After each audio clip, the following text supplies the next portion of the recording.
आपको सैंपल दिखाते हैं कि ये जो माहौल खड़ा है चौक की तरफ, उनका क्या रेट देता है। मतलब पिकअप अगर आपको करना हो, थोड़ा आइडिया देते हैं आपको। और जो हमारे जंकी भाई साहब है जो आते हैं गपा गप के लिए, समझ रहे हो, गपा गप वगैरह इन सब चीज़ों के लिए, तो भाई साहब यहीं पे घूमते क्यों रहते हैं?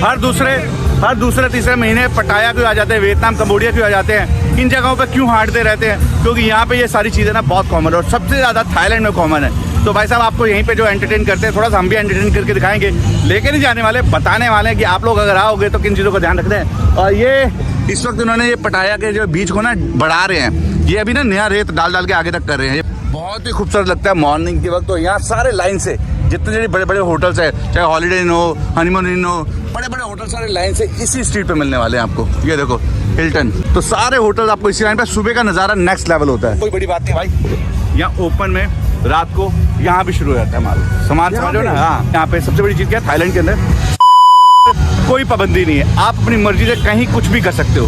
दूसरी बात, यहाँ पे जो सर्कर है जो होते हैं, इनके बाकायदा ऑफिशियली ID कार्ड बने हुए हैं। तो इवन अगर आप पिक करके किसी को लेकर जाते हो अपने होटल के अंदर, तो उनका ID कार्ड पहले जमा होता है, ठीक है जी। आपके रूम तक अगर जाते हैं सर्विस के लिए और सर्विस करके जब वापसी आते हैं, वो ID कार्ड तभी मिलता है जब नीचे से रिसेप्शन से फ़ोन करके कंफर्म करा जाता है हमसे कि भैया सब कुछ ओके है, तो ID कार्ड दिया जाता है। कोई मतलब ऐसा फ्रॉड, कोई गलत गाती, कोई ऐसी तो चीज़ नहीं होगी कि भैया कह के कुछ और आया था कर कुछ और दिया, तो फिर ID कार्ड दिया जाता है। ये सबसे बड़ी चीज़ है।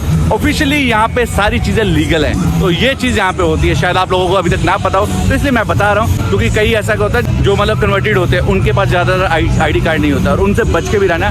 सबसे ज़्यादा फ्रॉड, सबसे ज़्यादा घपलेबाजी। ऐसी एक अनाउंसमेंट मुझे भी आई लास्ट टाइम याद है कि उन्होंने एक टाइम पे तो कर दिया था लूटपारी के चक्कर में, क्योंकि उनके पास ID कार्ड नहीं होता है लीगली। क्योंकि अगर पूरा ऑफिशियली कन्वर्ट नहीं है ना, तो उनको ID कार्ड भी नहीं मिलने वाला, समझ लो ना। तो इस चीज़ का भी खास ध्यान रखिएगा। चलो आपको एक्सप्लोर करते हैं। बातें तो भैया बहुत सीरियसली कर ली, आपको दिखाते हैं यार यहाँ का माहौल। तो यहाँ देखो ये बैठे हैं